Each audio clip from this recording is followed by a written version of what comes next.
Hey guys, welcome back to the universal science YouTube channel.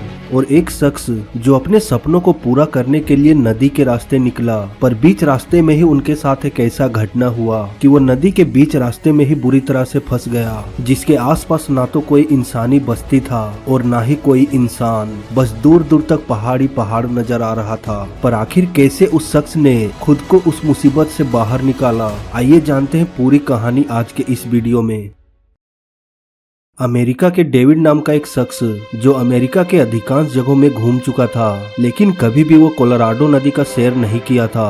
वो अक्सर इस नदी को घूमना चाहता था, पर हमेशा किसी न किसी कारणवश से वो आज तक इस नदी को घूम नहीं पाया था। अपनी इच्छाओं को पूरा करने के लिए डेविड 5 नवंबर 1991 को घर से निकल पड़ा। अपने जरूरत के सामानों को गाड़ी में रखा और एक बोट को गाड़ी के पीछे बांधकर पहुंच गया कोलोराडो नदी के किनारे, जहां पहले से एक शख्स उनका इंतजार कर रहा था। कुछ जरूरत के सामानों के साथ डेविड और उनके दोस्त ने बोट के ऊपर खाने पीने और भी जरूरत के सामानों को रख दिया। सभी सामानों को ठीक से चेक करने के बाद डेविड अपने सफर पर निकल पड़ा। उनका ये सफर सिर्फ एक दिन का होने वाला था, इसलिए डेविड निकलते वक्त अपने दोस्त से कहा कि अगर हम 1 या 2 दिन में नहीं पहुंचे तो समझ जाना कि शायद हम रास्ता भटक चुके होंगे। दरअसल डेविड कॉन्टेक्ट करने वाला कोई भी इंस्ट्रूमेंट अपने साथ लेके नहीं जा रहा था। वो तो बस ये सोचकर जा रहा था कि हमें तो सिर्फ नदी में बहकर जाना है और नदी को पार करने में अधिक से अधिक 1 या 2 दिन लगेंगे। पर शायद वो ये नहीं जानता था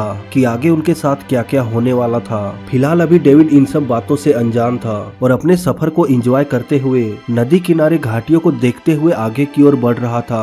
नदी का बहाव बेहद ही स्लो था। डेविड नदी के बहाव के हिसाब से ही चल रहा था। उन्हें किसी भी तरह का कोई भी जल्दीबाजी नहीं था। डेविड इस सफर को एक यादगार पल की तरह महसूस करते हुए आगे की ओर बढ़ रहा था, क्योंकि इस पल का इंतजार वो कई सालों से कर रहा था, जो आज पूरा होने वाला था। इसलिए वो हर एक चोटी और घाटियों को बड़े ही प्यार से देखते हुए आगे की ओर बढ़ रहा था। इसी तरह घूमते घूमते शाम हो गया। अब अंधेरा होने में कुछ ही समय बाकी था, इसलिए डेविड बोट को किनारे ले जाकर बांध दिया और वहीं पर कैंप लगाकर आराम करने लगा। दिन भर बोट चलाने की वजह से वो थोड़ा बहुत थक चुका था, इसलिए नींद भी जल्दी आ गया। हालांकि रात में थोड़ा बहुत मच्छरों ने परेशान किया, इसके बावजूद बड़े ही आराम से रात गुजर गया। अगली सुबह डेविड वापस से सामान को बोट में रखकर वहां से निकल पड़ा। कुछ दूर जाने के बाद उन्हें नदी के 2 हिस्से दिखाई दिया। अब उन्हें समझ में नहीं आ रहा था कि आखिर उन्हें कौन से डायरेक्शन में जाना ठीक होगा। इसी कंफ्यूजन को दूर करने के लिए वो नदी के मैप को देखकर सही रास्ते का पता लगाने लगा। मैप को अच्छी तरह से देखने के बाद वो समझ गया कि आखिर उन्हें कौन से डायरेक्शन में जाना ठीक होगा। अब धीरे धीरे नदी का बहाव भी तेज हो रहा था, क्योंकि अब नदी ढलान की ओर बह रही थी। अभी तक तो उन्हें थोड़ा बहुत ढलान मिल रहा था, जिस वजह से नदी का बहाव भी कम था। लेकिन जैसे जैसे वो आगे की ओर बढ़ रहा था, ठीक वैसे ही नदी का ढलान भी तेज मिल रहा था। कुछ देर बाद उन्हें एक बड़ा सा ढलान दिखाई दिया। डेविड को इस ढलान में बड़े ही सावधानी से उतारना होगा।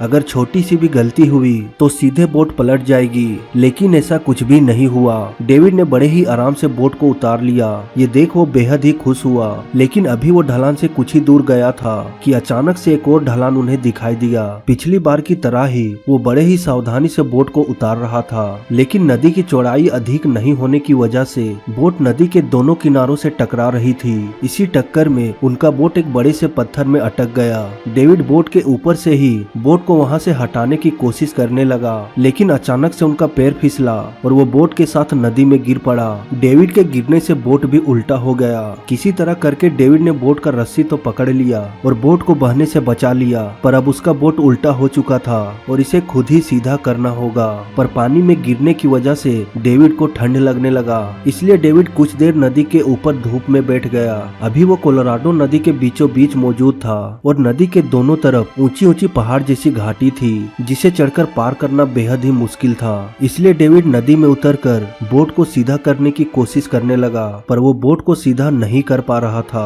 बार बार लगातार वो पानी में उतरकर कोशिश करता, पर वो बोट को सीधा नहीं कर पा रहा था। जब उन्हें लगा कि ऐसे में हम कभी भी बोट को सीधा नहीं कर पाएंगे, तब उन्होंने दूसरा तरकीब लगाया। बोट को एक बड़े से रस्सी से बांध दिया और रस्सी के दूसरे छोर को एक बड़े से पत्थर से फंसाकर उसे खींचने लगा, पर इसमें भी वो कामयाब नहीं हो सका। रस्सी चट्टान के पकड़ से छूट गया। अब वो पूरी तरह से हताश और निराश बोट को देखने लगा, पर ऐसे निराश होने से कुछ भी नहीं होने वाला था। इसलिए डेविड एक बार फिर से पानी में उतरकर बोट को सीधा करने की कोशिश करने लगा। पूरे जोश और दम लगाकर वो इस बार बोट को सीधा करने में कामयाब रहा। बोट सीधा होते ही डेविड उस पर बैठकर आगे बढ़ने लगा, पर अभी भी नदी का ढलान कम नहीं हुआ था, इसलिए बोट अभी भी डिसबैलेंस होकर बह रही थी। बोट बहते हुए नदी के दोनों किनारों से टकरा रही थी। ऐसे में डेविड लगातार खुद को संभालने की कोशिश कर रहा था, पर वो अधिक देर तक खुद को संभाल नहीं पाया और एक बार फिर से डेविड पानी में गिर पड़ा। डेविड के गिरते ही बोट बड़े ही तेजी से पानी में बहने लगा, पर किसी तरह करके डेविड ने बोट को पकड़ लिया और अपने से दूर नहीं जाने दिया। पर अभी भी बोट नदी के दोनों किनारों से टकरा रही थी। इस टक्कर के दौरान डेविड भी पत्थरों से टकरा रहा था।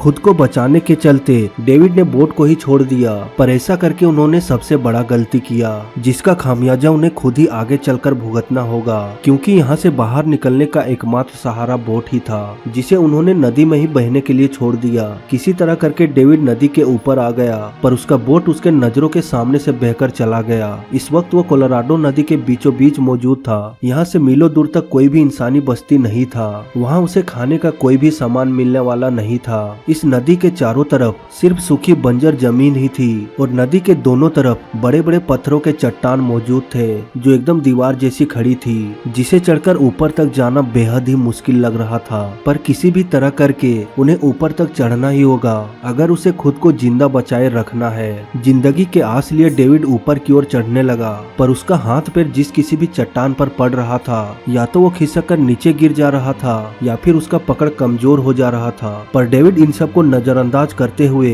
वो चढ़ता ही जा रहा था। इसी चढ़ने के दौरान एक बड़ा सा पत्थर उसके पैर में जा लगा। पत्थर का साइज इतना बड़ा था कि उसका उंगली बर्दाश्त नहीं कर पाया और उसके पैर के 2 उंगली बुरी तरह से फ्रैक्चर हो गया। पैर में चोट लगते ही उसका हाथ भी छूट गया और वो सीधे नीचे की ओर गिरने लगा। गिरते वक्त उसका जबड़ा एक बड़े से पत्थर से टकरा गया। टक्कर इतना जोरदार था कि उसके कुछ दांत भी टूट गया और वो सीधा नदी में गिर पड़ा। दर्द को बर्दाश्त करते हुए एक बार फिर से वो नदी के ऊपर उठ गया। अब वो नदी के दूसरे साइड से चढ़ने की कोशिश करने लगा। कुछ देर चढ़ाई करने के बाद उन्हें एक कैन का डब्बा मिला। उस कैन के डब्बे को वो अपने साथ रख लिया, इस उम्मीद में कि शायद ये कभी काम आ सके। कुछ देर चढ़ाई करने के बाद वो ऊपर तो नहीं चढ़ सका, लेकिन एक ऐसे जगह पर पहुंच गया जहाँ की जमीन थोड़ा बहुत बराबर थी, जहाँ पर रुककर वो किसी के आने का इंतजार कर सकता था। अब उन्हें बोट से दूर हुए करीब 2 से 3 घंटे बीत चुका था और नदी में डूबने की वजह से उनका शरीर पूरा गीला हो चुका था, इसलिए उसे ठंड भी लग रहा था। ठंड से बचने के लिए उन्होंने आसपास के सूखे घास को जमा कर पॉकेट से लाइटर निकालकर उसमें आग लगा दिया। किसी तरह करके वो ठंड से तो बच गया, लेकिन अभी भी वो ऐसे जगह पर फंसा हुआ था जहाँ पर किसी के मदद आने का कोई भी उम्मीद नजर नहीं आ रहा था। इसके बावजूद वो वहीं रुककर किसी के मदद आने का इंतजार करने लगा। जैसे जैसे वक्त बीत रहा था, ठीक वैसे ही वहाँ का तापमान भी नीचे गिर रहा था। कुछ ही घंटों में रात हो गई। रात में ठंड भी जोरों से लगने लगा। ठंड से खुद को बचाने के लिए उन्होंने अपने ऊपर सूखे घास को पूरी तरह से ढक लिया। किसी तरह करके उन्होंने ये रात तो गुजार लिया, लेकिन सुबह होते होते उनके जबड़ा और पैरों का दर्द बेहद ही बढ़ चुका था। समय के साथ उनका बॉडी भी अकड़ने लगा। जलाया हुआ आग भी बुझ चुका था। फिर से आग जलाने के लिए सूखे लकड़ियों को जमा करने लगा। साथ ही उम्मीद की आस लिए वो इधर उधर घूमकर किसी को देखने की कोशिश करने लगा, पर पूरा दिन बीत गया। उसे उम्मीद का कोई भी किरण दिखाई नहीं दिया। एक बार फिर से आग जलाकर वहीं पर सो गया। अगली सुबह यानी कि चौथा दिन, डेविड को भूख लगने लगा, पर अभी वो जहाँ पर फंसा हुआ था वहाँ खाने का कोई भी सामान मिलने वाला नहीं था। उसके आसपास पूरी तरह से सूखी बंजर जमीन थी, इसलिए वहाँ कोई भी फल फूल या जानवर नहीं मिलने वाला था कि इन सबको खाकर वो अपना पेट भर सके। फिलहाल उसे नदी का पानी पीकर ही पेट भरना पड़ा। जब तक वो खाने का कोई भी जुगाड़ न कर ले, तभी उसे नदी में कुछ मछलियाँ तैरता हुआ दिखाई दिया। वो खुले हाथों से मछलियों को पकड़ने की कोशिश करने लगा, पर एक भी मछली हाथ नहीं लगा। उन्हें लगा कि खुले हाथ से मछली पकड़ पाना बेहद ही मुश्किल होगा, इसलिए उन्होंने दूसरा तरकीब निकाला। एक बड़े से डंडे को धारदार बनाकर पकड़ना चाहा, पर इससे भी वो एक भी मछली नहीं पकड़ पाया। निराश होकर वो वापस से आग के पास आकर सोचने लगा कि इस तरह से इंतजार करने से कुछ भी नहीं होने वाला। अगर मुझे यहाँ से बाहर निकलना है तो मुझे ही कुछ करना होगा, पर आखिर क्या करे, इसी को लेकर वो रात भर सोचता रहा। उन्हें ये तो पता था कि अगर हम नदी के दूसरे छोर तक नहीं पहुँचे तो मेरा दोस्त मुझे जरूर खोजने की कोशिश करेगा, पर वो नदी के रास्ते तलाश करेगा या फिर उसके आसपास, इसका कोई भी आइडिया उन्हें नहीं था। इन्हीं सब बातों को सोचते हुए वो सो गया। अगली सुबह यानी कि 5वां दिन, जब डेविड का आंख खुला तो उन्होंने आसमान में एक प्लेन को उड़ते हुए देखा जो बिल्कुल पहाड़ियों के ऊपर से उड़ रहा था। उन्हें लगा कि शायद उनका दोस्त उन्हें खोजने आया होगा। ठीक ऐसा ही था, उनका दोस्त ही उन्हें खोजने आया हुआ था। डेविड प्लेन को देखकर जोर जोर से आवाज लगाकर अपनी ओर इशारा करने लगा, पर ऊपर से डेविड दिखाई ही नहीं दे रहा था, इसलिए प्लेन वहाँ से आगे निकल गया। पर डेविड को यह उम्मीद था कि प्लेन वापस से जरूर आएगा, पर उनका ये उम्मीद सिर्फ उम्मीद ही बनकर रह गया और उसके इंतजार में सुबह से शाम हो गया। अगली सुबह उठकर उन्होंने बड़े बड़े पत्थरों को जमा कर बड़े से एरिया में क्रॉस का निशान बना दिया, ताकि अगर कोई प्लेन या रेस्क्यू हेलीकॉप्टर इस एरिया की ओर आएगा तो उन्हें ये क्रॉस वाला निशान दूर से ही दिखाई दे सके। पर पूरे दिन भर उसे कोई भी प्लेन या हेलीकॉप्टर नजर नहीं आया, इसलिए अब उसके बचने का उम्मीद भी खत्म हो रहा था, क्योंकि लगातार वो 6 दिनों से कुछ भी नहीं खाया था, सिर्फ पानी पीकर काम चला रहा था। इसलिए अब उनका बॉडी भी कमजोर पड़ रहा था, साथ ही जबड़े और उंगली का दर्द भी बढ़ चुका था, जिसे वो लगातार 6 दिनों से बर्दाश्त कर रहा था। पर आखिर वो बर्दाश्त करने के अलावा कर भी क्या सकता था, सिर्फ इंतजार करने के अलावा, क्योंकि उन्हें पता था कि हम चलकर तो यहाँ से बाहर नहीं निकल पाएंगे। इसलिए उनका एकमात्र सहारा था इंतजार करना। फिलहाल इंतजार में यह 6ठा दिन भी गुजर गया। 7वां दिन जब वो नींद से जागा तो उन्हें कमजोरी की वजह से चक्कर भी आने लगा। साथ ही वहाँ जो भी चीजें मौजूद नहीं थी उन्हें वो सब चीजें दिखाई दे रहा था। 7वां दिन भी उन्हें कोई मदद नहीं मिला। 8वां दिन जब वो नींद से उठा तो उन्हें लगा कि शायद अब बचना नामुमकिन होगा, इसलिए वो लकड़ी में कुरेदकर कुछ लिखने लगा। वो ये सोचकर लकड़ी पर लिख रहा था कि अगर मेरा मौत यहीं पर हो गया तो हो सकता है कि अगर कोई इंसान इस एरिया से गुजरे तो उन्हें हमारा ये मैसेज मिल सके। अब डेविड मैसेज लिखकर वहीं पर सो गया। अब वो पूरी तरह से हार मान चुका था कि अब वो कभी भी इस वीरान एरिया से बाहर नहीं निकल पाएगा। पर कहते हैं ना कि भगवान के घर देर है अंधेर नहीं। ठीक ऐसा ही डेविड के साथ भी हुआ। देर से ही सही, पर रेस्क्यू टीम उसके पास पहुंच गई और उसे सुरक्षित वहां से बाहर निकाल लिया गया।